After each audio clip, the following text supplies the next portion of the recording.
ট্রাইবেলের reserve তুলে দেওয়া চলবে না। সংবিধানের ষষ্ঠ তফসিল অনুসারে অটোনোমাস ট্রাইবেল ডিস্ট্রিক্ট কাউন্সিল গঠন করতে হবে।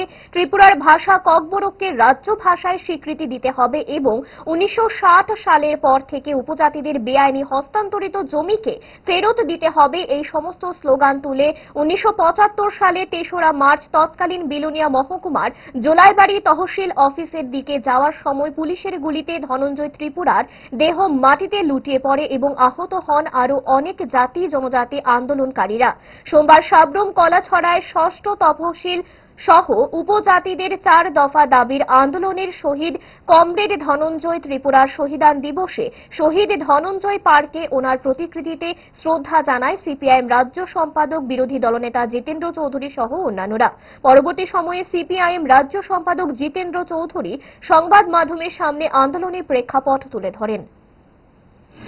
পরবর্তী সময়েতেও বেআইনিভাবে হস্তান্তরিত জমি ফেরত, তার সাথে রিজার্ভ ভেঙে দেওয়া, এটা পুনর্বহাল করা, আর ষষ্ঠ তফসিল মোতাবেক যে এডিসি আজকের Tripura tribal area autonomous district council এটা গঠন করা, এই 4 দফা দাবিতে এই আন্দোলন এই শান্তিরবাজার তৎকালীন অবিভক্ত বিলোনিয়া এই শান্তিরবাজার মহকুমার জোলাইবাড়িতে শান্তিপূর্ণভাবে আমাদের মিছিল।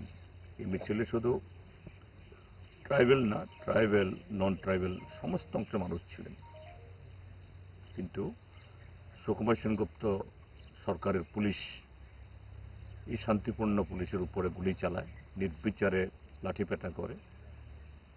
সেখানে কমরেড ধনঞ্জয় ত্রিপুরা তরতাজা যুবক তিনি শহীদ হন এবং আরো বহু যারা সে মিছিল অংশগ্রহণকারী শ্রীরাম সূত্রধর সহ আরো অনেকে ট্রাইবেল নন ট্রাইবেল তারা গুরুতর আহত হন। এই সেদিন থেকে সারা ত্রিপুরাজ্যে শুধু আমরা গণমুক্তি পরিষদ বা সিপিএম যারা করি তারা না, ককবরক প্রেমী, ভাষা প্রেমী, ককবরক ভাষী বা ককবরক অকবরকভাষী সবাই এই দিনটাকে যে একটা ভাষা শহীদ ধনঞ্জয় ত্রিপুরা দিবসে আমরা প্রতিপালন করি।